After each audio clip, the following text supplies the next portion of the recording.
जब भी करियर से जुड़ा कोई सवाल आता है ना, तो डॉक्टर बन जाओ, इंजीनियर बन जाओ, टीचर, एमबीए, डांसर, सिंगर, बहुत सारे ऑप्शंस या तो हम लोगों को देते रहते हैं या लोग हमें बताते रहते हैं। लेकिन कभी भी ना मैंने सुना ही नहीं किसी के मुंह से कि कोई ये बोले कि तुम वैज्ञानिक बन जाओ, साइंटिस्ट बन जाओ। हो सकता है एक आध बार शायद आपने सुना हो, लेकिन बहुत ज्यादा सुनने को मिलता नहीं है। पर एक सवाल अक्सर जहन में होता है कि इन्हें किस चीज ने इंस्पायर किया साइंटिस्ट बनने के लिए और कैसी इनकी जर्नी रही। ये सब कुछ आप जानेंगे और जिनके बारे में आज आप जानने वाले हैं, उनका नाम लेने से पहले यही कहूंगी कि 350 से भी ज्यादा पेटेंट वाले इन्वेंटर की बात हो या जिन्होंने डायनामाइट और बहुत सारे एक्सप्लोसिव का इन्वेंशन किया हो, तो उस शख्सियत का नाम है एल्फ्रेड नोबल। जी हाँ, तो आइए जानते हैं एल्फ्रेड नोबल की ऑटोबायोग्राफी के बारे में। एल्फ्रेड नोबल का जन्म 21 अक्टूबर 1833 को हुआ था, यानी कि 1833 में। उनके पिता इमैनुअल नोबल ने 1827 में यानी कि 1827 में कैरोलिना एंड्रेट अहल सेल से शादी की। उनके 8 बच्चे थे, लेकिन उनमें से केवल 4 ही बचे। उनमें से एक थे एल्फ्रेड नोबल। उनका परिवार 17वीं सेंचुरी के टेक्निकल जीनियस ओलफ रुडबैक का वंश है। एक जवान लड़के के रूप में एल्फ्रेड को इंजीनियरिंग में, खासकर एक्सप्लोसिव में बहुत इंटरेस्ट था। अपने पिता की तरह एल्फ्रेड को भी टेक्निकल चीजों में बहुत दिलचस्पी थी। उनके पिता ने उन्हें इंजीनियरिंग के कुछ फंडामेंटल प्रिंसिपल्स भी सिखाए, जिससे उनमें और ज्यादा दिलचस्पी पैदा हुई। इसी तरह इंजीनियरिंग और टेक्नोलॉजी का प्रभाव एल्फ्रेड पर बचपन से ही था। वो अपनी माँ के बहुत करीब थे। इमैनुअल नोबल स्वीडन से फिनलैंड चले गए। स्वीडन में एल्फ्रेड की माँ ने परिवार की देखभाल की। हालांकि वो एक अमीर परिवार से थी, लेकिन एल्फ्रेड की माँ ने किराने की दुकान शुरू की। किराने की दुकान से होने वाली इनकम ने परिवार को चलाने में हेल्प की। इमैनुअल 1837 में यानी कि 1837 में सेंट पीटर्सबर्ग चले गए। उनके पिछले बिजनेस फेल हो गए थे, लेकिन इमैनुअल रशिया में सक्सेसफुल हुए। वेनिर लेथ मशीन का इन्वेंशन करने के बाद उनका परिवार 1842 में रशिया में उनके साथ रहने लगा, क्योंकि परिवार अब फाइनेंशियल रूप से स्टेबल था। इमैनुअल ने अपने बेटे एल्फ्रेड को प्राइवेट टीचर के पास पढ़ने के लिए भेजा। उनके चारों बेटों ने अच्छी एजुकेशन ली और एल्फ्रेड स्कूल गए और केमिस्ट्री और अलग अलग लैंग्वेजेस में सबसे अच्छे नंबर से पास हुए। वो इंग्लिश, जर्मन, रशिया, स्वीडिश और फ्रेंच में बहुत अच्छे थे।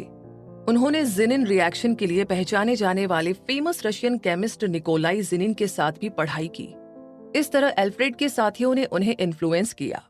एल्फ्रेड ने 1850 में यानी कि 1850 में रशिया छोड़ने और केमिस्ट्री की पढ़ाई करने के लिए पेरिस जाने का फैसला किया। उन्हें कविता में भी ना बहुत दिलचस्पी थी, लेकिन उनके पिता इससे खुश नहीं थे। उन्होंने अपने बेटे को केमिकल इंजीनियर बनने के लिए विदेश भेजने का फैसला किया।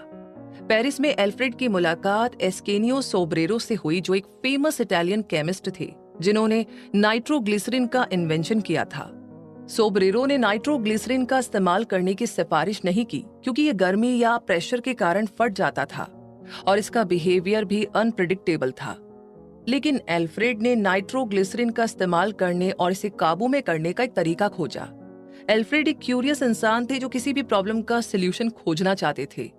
एक्सप्लोसिव्स में उनकी दिलचस्पी ने उन्हें नाइट्रोग्लिसरिन को मार्केट में लाने में हेल्प की। ये एक अच्छा आइडिया था, क्योंकि नाइट्रोग्लिसरिन बारूद से कहीं ज्यादा पावरफुल था। बाद में एल्फ्रेड नोबल यूनाइटेड स्टेट्स गए और इन्वेंटर जॉन एरिक्सन के नीचे काम करने लगे। एल्फ्रेड 1852 में यानी कि 1852 में रशिया लौट आए और अपने पिता के साथ अपनी फैक्ट्री में काम करना उन्होंने शुरू कर दिया। इमैनुअल की फैक्ट्री ने 1853 के यानी कि 1853 के क्रीमियन जंग के लिए मिलिट्री इक्विपमेंट को बनाया। जंग के बाद कंपनी दिवालिया हो गई, क्योंकि वो उतने अच्छे स्टीम बोट मशीनरी नहीं बना पा रही थी जितनी अच्छी मिलिट्री इक्विपमेंट बनाती थी। इस तरह एल्फ्रेड के शुरुआती सालों में काफी उतार चढ़ाव बना रहा। इस तरीके से उनके बिजनेस के चरमरा जाने के बाद एल्फ्रेड और उनके माता पिता स्वीडन लौट आए। एल्फ्रेड के भाई लुडविग और रॉबर्ट रशिया में ही रह गए, ताकि उनके पारिवारिक बिजनेस में जो कुछ भी बचा है उसकी देखभाल की जा सके। स्वीडन में एल्फ्रेड ने अपने पिता की प्रॉपर्टी में अपनी छोटी लेबोरेटरी में एक्सप्लोसिव पर काम करना शुरू किया। उस दौरान माइंस में इस्तेमाल होने वाला इकलौता एक्सप्लोसिव गन पाउडर था। नाइट्रोग्लिसरिन एक बहुत ही शक्तिशाली एक्सप्लोसिव था, लेकिन इसका इस्तेमाल करना सेफ नहीं था। हालांकि एल्फ्रेड ने एक फैक्ट्री की शुरुआत की जो नाइट्रोग्लिसरिन बनाता था। उन्होंने एक्सप्लोसिव को सेफ बनाने के तरीके खोजने के लिए भी रिसर्च करना शुरू किया। 1863 में यानी कि 1863 में एल्फ्रेड द्वारा एक डेटोनेटर बनाया गया था। ये एक लकड़ी का प्लग था जिसे नाइट्रोग्लिसरीन चार्ज में डाला गया था, जिसे एक मेटल के कंटेनर में डाल दिया गया। उन्होंने 1865 में एक बेहतर डेटोनेटर भी बनाया जिसे ब्लास्टिंग कैप कहा जाता था। ये एक मेटल कैप थी जिसमें मरकरी फल्मिनेट था और मीडियम गर्मी या झटका इसे एक्सप्लोड कर सकता था। ब्लास्टिंग कैप ने लोगों के लिए नाइट्रोग्लिसरीन का इस्तेमाल शुरू करना आसान कर दिया, लेकिन नाइट्रोग्लिसरीन को इधर उधर ले जाना और स्टोर करना बहुत मुश्किल था। लेकिन ये लिक्विड इतना खतरनाक था कि उसकी वजह से एल्फ्रेड की फैक्ट्री में ब्लास्ट हुआ, जिससे उनके छोटे भाई एमिल की मौत हो गई। हादसे में 4 और लोगों की भी मौत हो गई थी।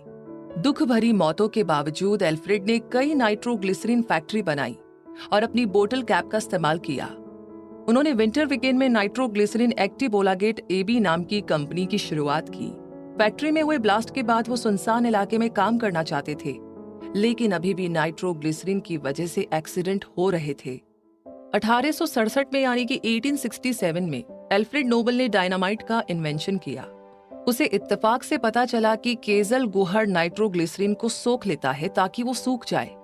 केजल गुहर छेददार मिट्टी होती है जिसमें सिलिका होता है, और फाइनली उन्होंने जो मिक्सचर बनकर तैयार किया वो इस्तेमाल करने के लिए सुरक्षित था और इससे कोई ब्लास्ट नहीं हुआ। उन्होंने सीमेंट, कोयला और साडस्ट भी आजमाया, लेकिन ये मिक्सचर काम नहीं आए। एल्फ्रेड ने अपने इन्वेंशन का नाम डायनामाइट रखा क्योंकि ये शब्द ग्रीक शब्द डायनेमिस से आया है, जिसका मतलब है पावर। वो सबसे पहले इसे नोबेल्स ब्लास्टिंग पाउडर कहना चाहते थे। ये बहुत ही काम में आया और नोबेल को उनके इन्वेंशन के लिए 1867 में ग्रेट ब्रिटेन और यूनाइटेड स्टेट्स ने पेटेंट दे दिया। अब डायनामाइट का इस्तेमाल खुदाई, सुरंगों को नष्ट करने, रेलवे और सड़कों को बनाने के लिए किया जाने लगा।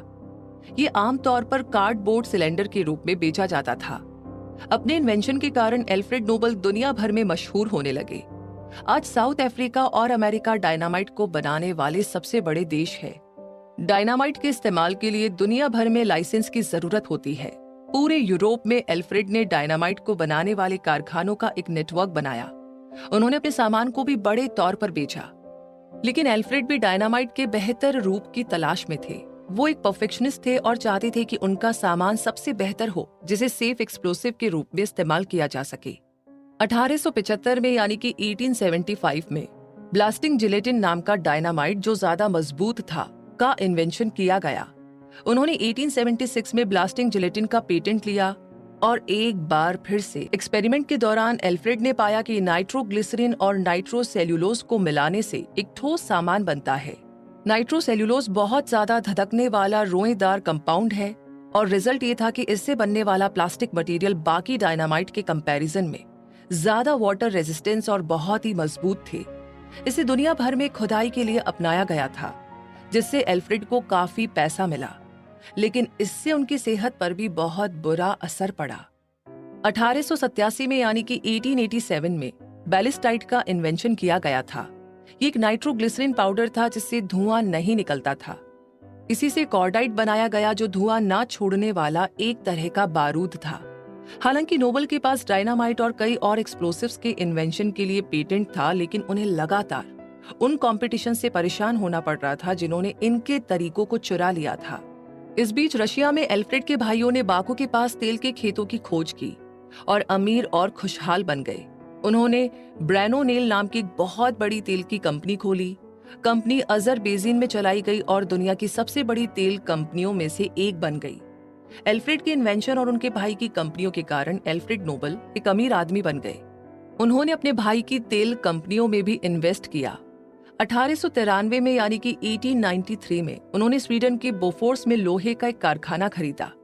इसे बोफोर्स आर्म्स फैक्ट्री बनाने के लिए और बढ़ाया गया। नोबल के नाम पर और भी कई इन्वेंशन थे, इनमें आर्टिफिशियल रेशम और लेदर शामिल थे। अलग अलग देशों में एल्फ्रेड लगभग 350 पेटेंट पाने में सक्सेसफुल रहे। उन्होंने लगभग 90 कारखानों को बनाया जो हथियारों को बनाते थे। हालांकि एल्फ्रेड नोबल को शांतिवादी माना जाता है, जिन्हें जंग पसंद नहीं थी। उन्हें उनके इन्वेंशन के लिए royal Swedish academy of sciences के मेंबर के रूप में भी चुना गया था। एल्फ्रेड ने स्वीडन में उपसला यूनिवर्सिटी से डॉक्टरेट का पद भी हासिल किया और इस तरीके से